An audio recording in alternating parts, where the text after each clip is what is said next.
Welcome back to Offworld, the show where we talk about all things space exploration and pop culture. I'm Ariel Waldman. And I'm Norm Chan. Ariel, the movie you're going to be talking about today, well, it's one that you've had pocketed for quite a while, one that I think we certainly grew up with. Yeah, Apollo 13. It came out in the mid-1990s, 1995, I believe.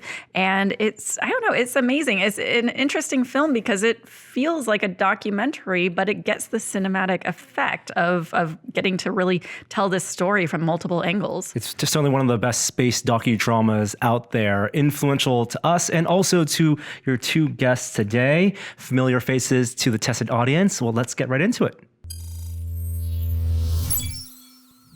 So today we're talking about Apollo 13, film made in 1995, or film that came out in 1995. I totally love it. Today on the show we have Adam Savage. Thanks for being on the show. Thanks for having me. And Ryan, can you please introduce yourself and a bit about what you do? I just met you in person. I know some people at Tested here know what you do, but please tell us more. Yeah, well, I make really high fidelity replicas of spacesuits. And I do them for museum exhibits, I do them for private collectors, and occasionally I do them for movies. I made the X-15 pressure suit that Ryan Gosling is wearing in First Man, which I did another tested video about. And I never thought I would be able to do that for a living, but enough people and organizations want replica spacesuits that I keep making them. Yeah, well, and you and I were just talking about how we both sort of come from an art background and sort of stumbled into NASA and space stuff, which is fun. Yeah. Well, I really like hearing stories about that sort of thing. I'm actually a member of an organization called IAAA that is the International Association of Astronomical Artists. Really? That's pretty badass. I didn't know that was such a thing. Yeah. Well, it's apparently it has some connections to Carl Sagan. So early in the early days of NASA, I think NASA recognized that it was important to commission space artwork. So I think that's, you might have seen that Norman Rockwell painting of Gus Grissom and John Young. I think that was a part of that program. Paul Calley's painting of Neil Armstrong stepping on the moon, that was part of the postage stamp, that was part of that program. And there's actually a bunch of those. There's a bunch of that kind of artwork at the Far Out exhibit at the San Francisco Museum of Modern Art, right. About space habitats, and it's about NASA's prognostication using artists and visualizers as to what it might look like. Yeah, but they, I guess they stopped that program probably at the end of Apollo, and Carl Sagan found a lot of these artists to work on his projects, like Cosmos. I think there's a lot of the art in there. I think he also recognized the need for space art, and so they started that organization years ago. It's like a guild of space artists. I don't do a lot with them, but I contribute to the organization just because I think it's important. No, it's awesome. Well, one of the things I love about the obsessiveness of your work, Ryan, is that and I was in DC a couple weeks ago talking to Lisa Young, the conservator who restored Neil Armstrong's suit. And there's a lot of institutional knowledge that gets lost just because people matriculate out of NASA. And then a lot of that data is reclaimed by obsessives like Ryan and me and you, who start to zone in on something specific we're passionate about and turn out to be the repository of that institutional knowledge. I really, really love that. Lisa was saying how much they rely on collectors and enthusiasts to figure out what this part was and how that worked. Yeah, absolutely. Well, and you know, we're talking a bit about astronauts today and the movie Apollo 13, and I wanted to ask both of you, you know, what impact the movie had on you in the 90s when you saw it. That's kind of why I'm here, and that's why I reached out to you specifically about this movie, because as a kid, I was into the space shuttle. That's what was happening in the 80s. And I really didn't know anything about Apollo. I knew that we had gone to the moon because I had seen the picture of Buzz Aldrin, that man on the moon photo. But I didn't know how we got there. I didn't know anything about the program. So when I saw the movie Apollo 13, it blew my mind. Like everything about it. The suits they were wearing, obviously, was a big thing with those clear bubbles. The Saturn V rocket, I had seen a Saturn V before, but I didn't realize that there were actually people on the very tip of that rocket. But it was crude, yeah. It is a thing the first time you engage with how tiny the payload is at the top of Yeah, you think they've got the whole rocket to just like swim around in. Yeah. Yeah. Which they did on Skylab, actually. That they just converted a third stage. Seeing Skylab at the Smithsonian, I was amazed how much bigger it was than I was prepared for. Yeah. Yeah. They'll never have a station like that again. It was just a huge empty space in space. But Love watching them run around.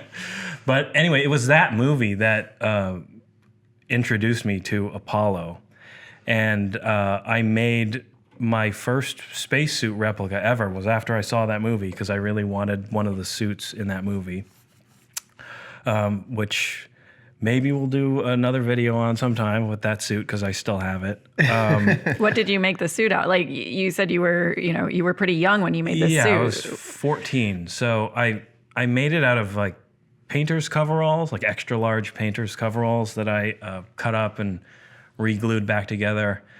I think the disconnects were like the tops of soda cans. I remember the big thing was the bubble helmet. There was a plastics store near me, and I had my mom take me there, and I bought 2 acrylic domes and glued them together. But it was crazy. That was 25 years ago now, and I never thought that I would be doing that for a living because I did a lot of other things in between then and now. But maybe about 5 years ago, I realized I could make a much better suit replica now, and I still had the passion for it, so I did, and I mean that's all I've been doing ever since. But that's a good example of a movie or a piece of art inspiring somebody to do something sort of in the real space program, because I do work a lot with museums and that sort of thing as well. Absolutely. Adam, what impact did it have on you in the 90s? The key, so I was older than you when I saw it. I was in my mid-20s. And I mean, aside from being just a phenomenal movie, there are so many aspects I now see that are just wonderfully different than a normal narrative would do.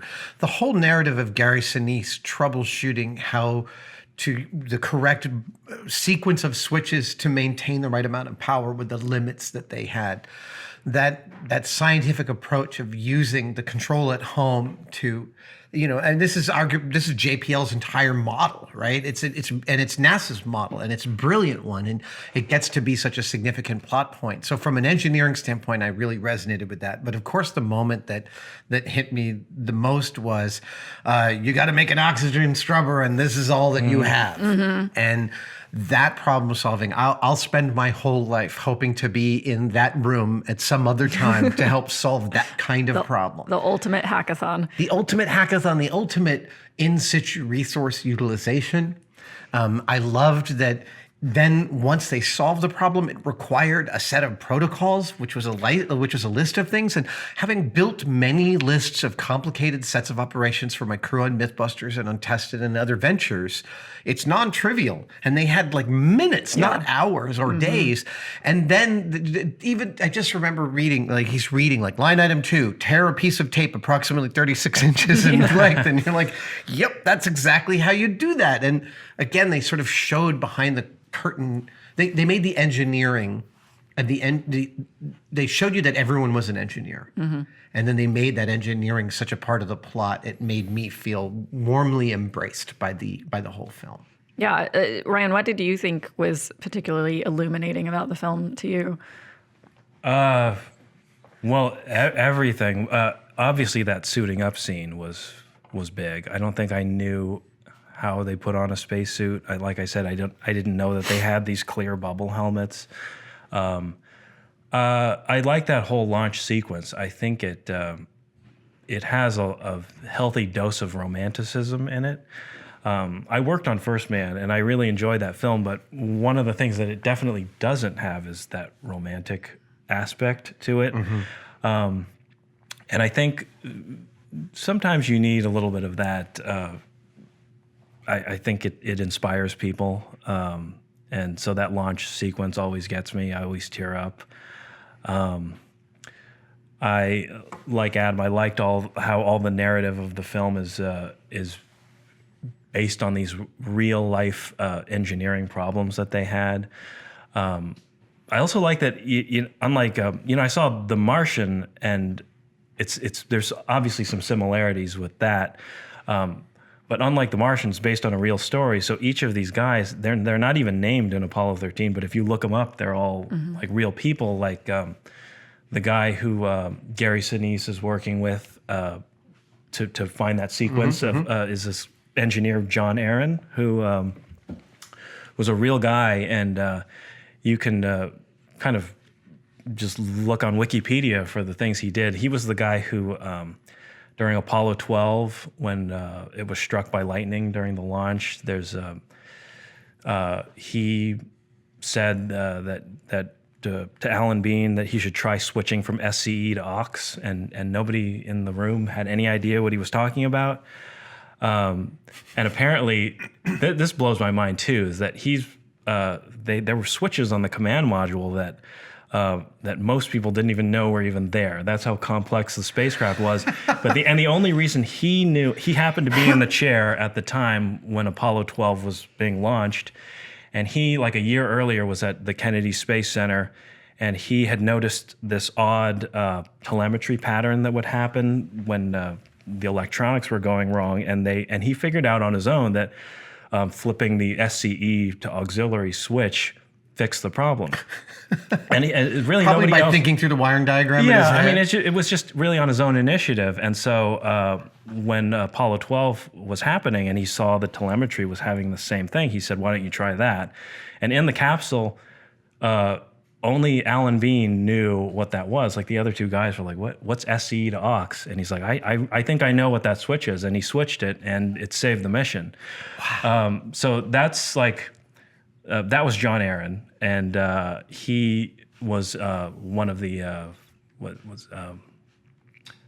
ECOM on Apollo 13 at that time. So was Cy Liebergott. But I like that you can watch that movie and sort of do your own research and see that all of these people are based on real guys, and they have history that extends beyond the movie. It's like, I don't know, like Game of Thrones or something, where you can go on like, and find that there's a deep as you wanna backstory. go. Yeah. Well, but except it's real. And I would think one of the things that was interesting about it, and I'd be curious if it was sort of the first film to really illuminate, was mission control, because so much about going into space is it's all about the astronauts, all about everyone who's going into space, and there's some people on the ground that sort of help them. But Apollo 13 really is like mission control is just incredible, and you get to see Gene Kranz depicted. Yeah, I love Gene Kranz, huge Gene Kranz fan. Hope to meet him someday. But it's just, I think it did a good job of really showing, maybe not the thousands of people involved in the program, but at least how important mission control was and how they were heroes in and of themselves. Well, and I think that's when you look at the canon of great space films, like from Right Stuff to Apollo 13, First Man, Hidden Figures, and others, each one is looking at a different population that is part of the grand thing. And I mean, Right Stuff is very super romantic, hyper romantic. I mean, it's about American culture as much as it's about the Mercury 7. And I love that Apollo 13 seems to be about the astronauts at first, but it's doing as jumping off point that Apollo's a mature program. This is something that they do. And then it all goes to hell. And then, we feature the engineering of what it's like to manage that. And even down to when you hear back from Apollo 13 after the 4 minutes of silence while they're coming through the atmosphere, and everyone erupts into applause, but Krantz stays kind of, and the real footage of the event, Krantz is also exactly that, right? Ed Harris is the perfect guy to play him. Yeah. I met Gene Krantz at Johnson a couple years ago when I was there, and I was talking about the vests. Yeah.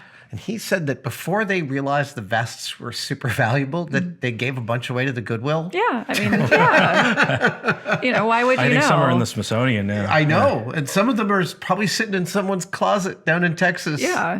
Well, I mean, so speaking of the fashion in Apollo 13, since both of you are spacesuit aficionados, to say the least, what is your favorite spacesuit scene in the movie? Like, is there one like Oh, interesting. angle or click of the gloves going on, or is there something where you're just like, oh, I really love that part of the spacesuit that they showed? Yeah,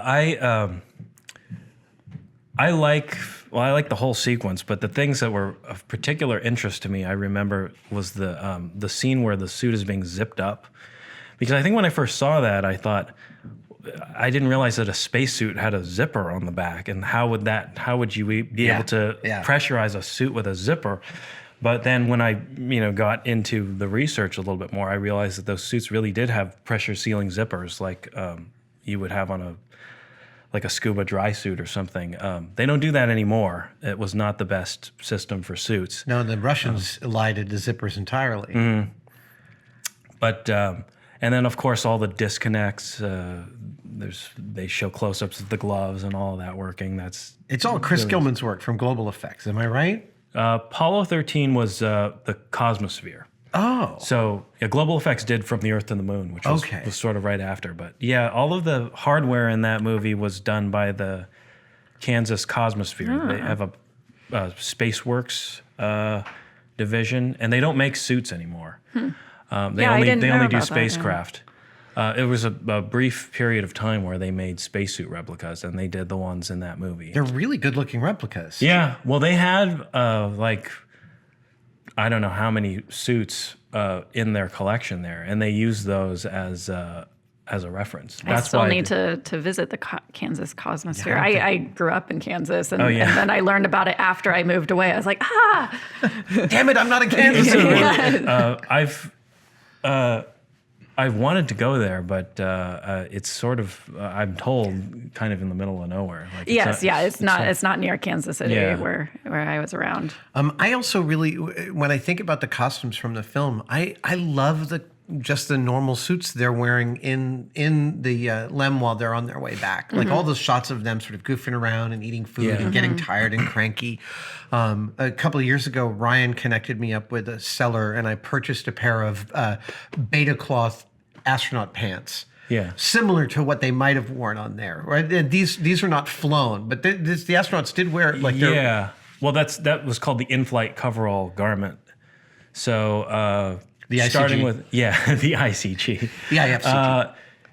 Everything up until Apollo, they had always worn their pressure suits in the capsules because they were not super long duration missions, except for Gemini 7 was.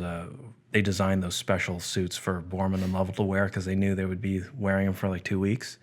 But they realized they needed something else for the astronauts to wear. They couldn't wear the spacesuit for 2 weeks or whatever. And so they created those in-flight coverall garments, and they were made of Teflon. So the ones you have were beta cloth, because the first ones they did were beta cloth, which is Teflon-coated silica fiber. But it was too uncomfortable to wear that, from what I'm told. Do you think? I didn't wear them for long. I did put them on enough to know that they fit me. Yeah. But was it that they got hot? Was it? I've read different things, and I don't always trust the information I read. I always have to cross-reference it with other things. But some things I read were that they got like fiberglass dermatitis from the fiberglass. Hey. But the purpose of, I'm not sure I believe that, because the purpose of the beta cloth was that they coated the fibers with Teflon so that wouldn't happen. But for whatever reason, they just said beta cloth was not good for those. So they just used straight Teflon fabric. You bring up something. When I was in D.C., I hosted the Kennedy Center 50th celebration, and one of the guests on there was Charles Fishman, who wrote One Giant Leap, which is a delightful and wonderful book, which I don't know if you've read, but I haven't. I'm in the green room with Charles for the whole performance. He had a lot of time to ask me questions about your spacesuit hanging in the corner because I wore it during the production. And as I was telling him stories about it, he said, "Oh," after like an hour, he goes, I get it. You know what you are?" I was like, "What?" And he's like, "You're a journalist."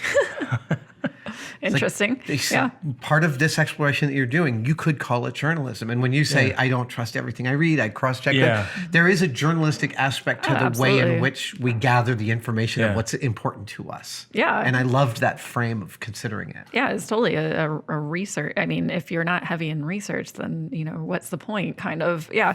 I mean, another interesting aspect of Apollo 13 that I wanted to ask you about was the special effects. So it's, the film came out in 95. My understanding is it used entirely models and then sort of augmented the models with some computer graphics. And I also read that the Saturn V that they built was like an 18-foot model of Saturn V, and then they added.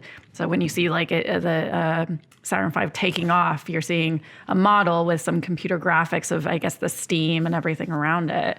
What are your thoughts, Adam, on the special effects for? They're stunning. I mean, they hold up, don't they? they? Really Yeah. do. In fact, I believe they used some of those for another film. There's another, it might even be from the Earth to the Moon that they reused some of the Apollo 13 shots. Yeah, probably. It was the same production company. Yeah. They're still stunning effects. And then, of course, they did so much of the zero gravity shooting using a set they built into NASA's Vomit Comet, which, having ridden in the ZeroG Plane. I was going to ask if both of you have done Vomit Comet. I have done it. Yeah, I've done it before. Actually, I did it the day after you did. Oh, really? The Mythbusters episode, because the day I did it, they said the Mythbusters were here yesterday. This is before I knew that's you. so funny. That was years ago. We weren't allowed. They allowed us to film there. They didn't charge us, which is a significant savings because it's expensive. Yeah. But the requirement of us filming is that we weren't allowed to use the word vomit or talk about throwing up at all. Really? I did throw up. After I was done filming, I did throw up. And apparently, according to Tom Hanks, I talked to him about this, the whole crew was booting on that. It was rough. I mean, doing those parabolas, especially when you're doing them for days on end. Oh, days of it, I would totally. Oh, it's everyone. They just, you'd come back wrecked from the repeated nausea. And yet, the footage is unassailably magnificent. Yeah. The thing about that movie is as time goes by, effects and technology get better. They can duplicate things to a higher degree of fidelity. Like with First Man, I think there's even some improvement in the image quality. But the advantage of Apollo 13 was that it was 25 years after the event. So they used a lot of real hardware in that movie before it was like the flashlights they were using, where they were still using those on the shuttle. So really? They had those. Oh, yeah. And they were able to use the Vomit Comet.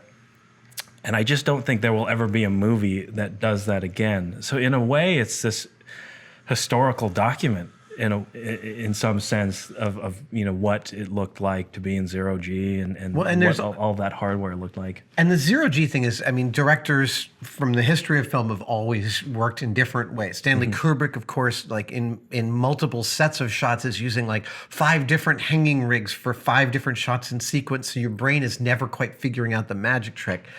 And yet nothing equates to Bill Paxton throwing a pen across the cabin. Yeah. Like there is no special effect that can render something that your brain just knows is real. And it puts you in that capsule. Yeah, absolutely. I mean, when I was watching it, actually, I didn't look up any notes on the special effects or anything until after the fact. And I was watching, I was like, that has to be a ZeroG plane because there's also like, if you've watched enough ZeroG plane footage, it's like it's microgravity, but it's sort of limp microgravity. So you sort of see people flowing, sending a pen across, but it's sort of got like a slight art to it. Just little things that I can pick up on because I've watched enough of the ZeroG plane footage. I haven't actually been on one of those planes, and I don't know. We've got to get you on one of those. But I would need a little convincing because I've had sort of the principle of like, if I'm going to vomit, I better be in space. Like if I'm going to go through. I will tell you that the ZeroG plane and an F-18 Hornet are both experiences in which vomiting did not detract from my enjoyment even one bit.